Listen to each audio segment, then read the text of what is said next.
ప్రస్తుతం మనము ఎవరైతే నిందితుల బాధితురాలు ఎవరైతే మృతి చెందినటువంటి బాలిక ఉందో వారి నివాసం వద్ద ఉన్నాం. దైవాలగూడ షాబాద్ మండలం దైవాలగూడ గ్రామంలో ప్రస్తుతం ఉన్నాం. పూర్తిగా గ్రామం మొత్తం కూడా విషాద ఛాయలు అయితే అలుముకున్నాయి. ఎక్కడ చూసినా కూడా అంటే ఇదే చర్చ కొనసాగుతోంది. రాష్ట్ర వ్యాప్తంగా కూడా అత్యంత సంచలనం రేపిన సామూహిక హత్యల కేసుకు సంబంధించి ప్రస్తుతం ఎవరైతే బాధితురాలు మైనర్ బాలిక వారి నివాసం వద్ద మనం ప్రస్తుతం ఉన్నాం. తీవ్రంగా రోదనలు అయితే మిన్నంటాయి. ఒక సైకోలా ప్రవర్తించిన నిందితుడు రాజ్ కుమార్ పరారులో ఉన్నాడు. ఆయన కోసం ప్రస్తుతం 7 బృందాలుగా విడిపోయి గాలిస్తున్నారు. నిందితునికి సంబంధించి ఇప్పటివరకైతే ఎటువంటి ఆచూకీ కూడా తెలియలేదు. ఒకసారి కుటుంబ సభ్యులైతే ఇక్కడ మరి ఉంటున్నారు, చూస్తున్నాం. అంటే మీ అమ్మ శవులేసినావు అంటే 10 మందికి చెప్పుతుంది. మీ అమ్మ నేను ఊళ్ళో ముఖం పెట్టుకొని ఎట్లా తిరుగుదు, జైలు కొయ్యొచ్చి నేను ఎట్లా తిరుగుదు, 3 పిల్లలకు పోస్తా మందు, నీకు పోస్తా, తల్లి 3 మీరు చావాలి, మనం 4 చావాలి అంట అని ఫోన్లు అన్ని పెట్టిండు. మందు డబ్బా తెచ్చిండు, బీల్రా కలిపిండు, ట్రాన్స్ఫర్ పెట్టిండు. ట్రాన్స్ఫర్ పెడితే మేనమామలు తనిపోయిండు. అత్తొచ్చింది తెలంగాణ పొద్దున్నే వచ్చి అల్లుండ్లను దోలుకొని వచ్చి బియ్యం సంచి చేసుకొని పిల్లలని తల్లిని అమ్మగారింటికి ఆడ కొడుకుని కోడల్ని 2 మనమలని అక్కడనే పార్సల్ చేసింది. వారం రోజులకు మళ్ళా దోలుకొచ్చిర్రు పిల్లలని తల్లిని. ట్రాన్స్ఫర్ లంజని చూసుకొని ట్రాన్స్ఫర్ పెట్టి నా పిల్లని జీవి తిన్నాడు. 2 పిల్లలు లవల్రదే ట్రాన్స్ఫర్ బిడ్డ అని నా పిల్లల సరిగా ఇవాళ చెమాన్లు వచ్చినా గాని ఆని చెమము 4 చెమాన్లు సమానం పోతేనే నా పొట్ట సలహా, నా దుఃఖం పోదు బిడ్డ. నా కడుపులో పుట్టిర్రు బిడ్డ, మీరు నా కడుపులో పుట్టిర్రు. నా పిల్ల పాలు తాగే పిల్లగాన్ని తలకాయ మీద కొడితే నా పొట్ట ఎట్లుంటది బిడ్డ. నాని పొట్ట ఆని కడుపులో కూడా పొడిచి 4 పీంగలు పోవాలి. ఇడువా ఈ కేసు, నేను అత మారినా గానీ ఆయన సామాన్యంగా ఇడువా. ఆయన జాయిజాత ఆయన గుద్దలు పెట్టుకొని ఆయన పప్పు బువ్వకు పంపియ్య నరకం 4 శమాన్లు కావాలి. రాజకుమార్ రాజమేలే లవల్ రైనంట తిరిగే ఈ పిల్లని ఇట్లా చేసి ట్రాన్స్ఫర్ పెట్టి ఒప్పుకో అంటే నా 2 పిల్లలు మగ పిల్లలు పుట్టినాక నువ్వు పక్కతో ఎందుకు పెడుతున్నావురా నాయన, బతుకు ఏదన్నా కష్టం చేసుకొని గా కంపిల్లలు పోతాడు. నేను 10,000 పని చేస్తున్నా, నెల 10,000 నా ఇలువ పోతుందని. ఇప్పుడు ఇలువ పోలేదా బిడ్డ, ఇలువ పోలేదు. జైలుకో ఇటోన్ని లవర్ని తీసుకొని పోతే అన్న డబ్బులు పోసి అక్కడ ఎస్ఐలు లవర్ వాళ్ళందరినీ జడ్జిలతో మాట్లాడి 1 రోజు 2 నెలల రోజులు దాచిపెట్టిర్రు. లోకల్లో తిరగొద్దని ఇంట్లో దాచిపెట్టిర్రు. జైల్లోకి వెళ్ళి జైలుకు పంపించకుండా నడమ డబ్బులు పోసిర్రు. లవర్ బెల్లి మీద తెచ్చి దాచిపెట్టిర్రు. బెల్లి మీద దాచి పెట్టినాక నువ్వు బెల్లి మీదనే పోలే నడమాలు అన్నలు అందరూ డబ్బులు పోసి మొదట కోకుండా బెల్లి మీద తెచ్చి దాచిపెట్టిర్రు. ఆని కూడా నా పిల్లల సరిగా క్షమమైన దాకా నేను ఇడువ బిడ్డ, నా పొట్ట కాలుతుంది. పసి పాలలో పట్టుకొని తల్లి పట్టించుకోలే, తండ్రి పట్టించుకోలే. పిల్లల కడుపులుంటే పిల్ల డెలివరీ అయితే నీలపూరి, భాస్కరు, జడ్జిఖానా, మేదిపట్నం ఇవన్నీ 3 పిల్లలకు సత్తాచుకుంటా నా ముసలోడు కూడా కులారి చచ్చిపోయిండు. ఆడు నా పిల్లని తీసుకుపోయినాక నా ఇల్లు ఆరనికి ఉన్నాడు. ఇప్పుడు నా ముసలోని సరిగా నా పిల్లల సరిగా ఆని పెట్టుకుందాక ఈ కేసు మటన్ కేసు నేను ఒప్పుకోను బిడ్డ.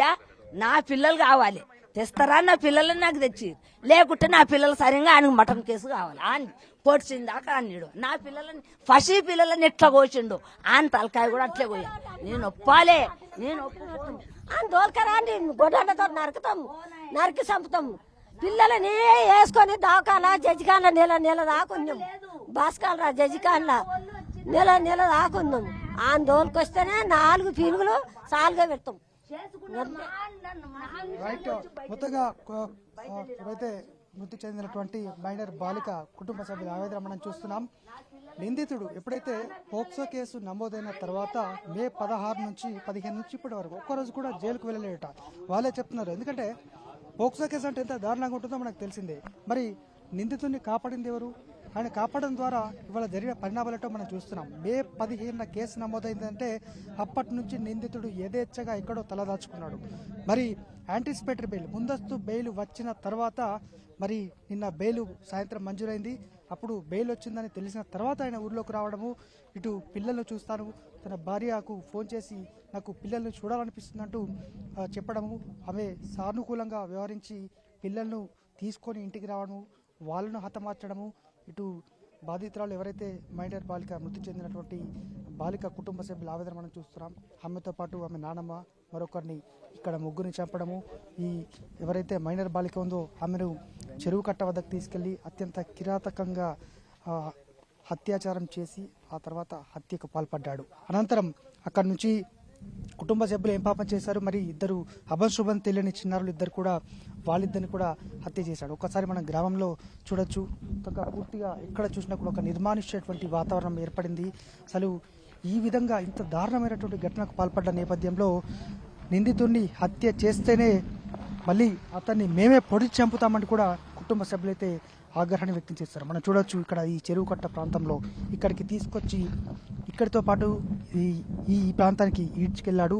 ఇక్కడ అత్యాచారం చేసినటువంటి తర్వాత ఇదేనా చెరువు, ఇక్కడేనా చెరువు గిన్నె జరిగింది. అమ్మాయిని మైనర్ బాలికని తెచ్చి ఇక్కడ చంపేశాడు. కానీ మా సొంత చెల్లె, మా చిన్నమ్మ బిడ్డనే. రాత్రి మాకు 2 గంటలకు ఫోన్ వచ్చింది, ఇట్లా చంపేసిండని. కానీ ఆ అబ్బాయి ఈ మధ్య కాలంలో ఫోక్సో కేసు ద్వారా ఆ జైలుకు పోయి బెయిల్ మీద వచ్చిండు. జైలుకు వెళ్ళలేడు కదా, ఒక్కరోజు కూడా జైలుకు వెళ్ళాడు. అసలు పోలేడు. పోకముందే పోయినట్టు వీళ్ళు నమ్మించి ఎక్కడో దాచిపెట్టిరు. 1.5 month, 1 నెల తర్వాత దాచిపెట్టి బెయిల్ మంజూరైన తర్వాత ఆయన బయటకి 10 మందిలోకి వచ్చిండు. అప్పటి వరకు ఎవరి కంట్లో కూడా కనిపించలేడు, అబ్బాయి కనిపించలేడు.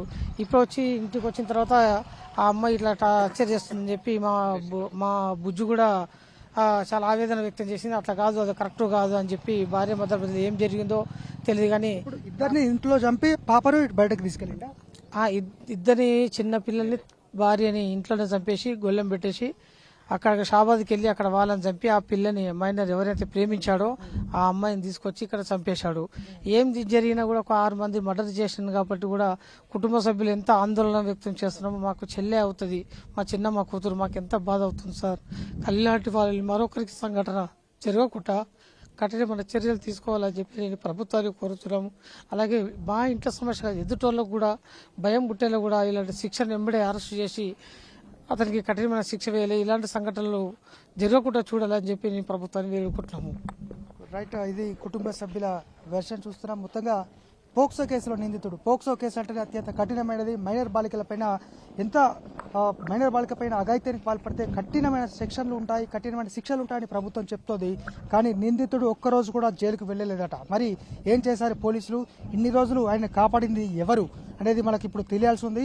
మే 16వ తేదీన పోక్సో కేసు నమోదైతే ఒక్కరోజు కూడా రాజ్ కుమార్ ఏదైతే నరహంతకుడు, 6గురిని హత్య చేసినటువంటి నరహంతకుడు ఒక్కరోజు కూడా జైలుకు వెళ్ళలేదు.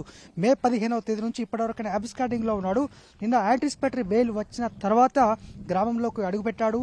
ఇదే ఇంట్లో భార్యతో సహా 2 చిన్న పిల్లలు అభంశుభం తెలియని చిన్నారులను చంపాడు.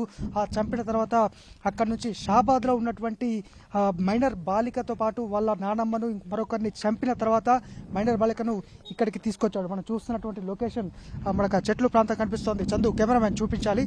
ఆ చెట్ల ప్రాంతంలో ఇక్కడ ఆ ప్రాంతానికి ఇక్కడికి ఈడ్చుకెళ్ళి అక్కడ అఘాయిత్యానికి పాల్పడి అంటే మరోసారి అత్యాచారానికి పాల్పడి అక్కడ ఆ చెరువు సమీపంలో అతి కిరాతకంగా గొంతు నుమిలి చాకుతో గొంతుపై హత్య చేసి చంపాడు. ఇదే చెరువు ప్రాంతంలో నివాసానికి కూతవేటు దూరం.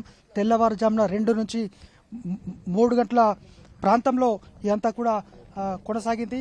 మరి చూడాలి, నిందితుడిని పట్టుబడితే మేమే చంపేస్తామని కుటుంబ సభ్యులైతే చెప్తున్నటువంటి వర్షన్ మనం ఇప్పుడు వాళ్ళ ఎవరైతే బాధితులు మృతి చెందినటువంటి బాలిక కుటుంబ సభ్యులు అలాగే వారి వరుసకు అన్నయ్యేటువంటి వ్యక్తి వీళ్ళంతా కూడా చెప్పారు. గ్రామంలో పూర్తిగా విషాద ఛాయలు అలుముకున్నాయి. ఎక్కడ చూసినా కూడా నిందితుడిని పట్టుకోవాలి, హత్య చేయాలి, వారిని మర్డర్ చేయాలనేటువంటి నినాదమే వినిపిస్తోంది. మరి పోక్సో కేసులో నిందితుడిని రైట్ ఓ టు స్టూడియో.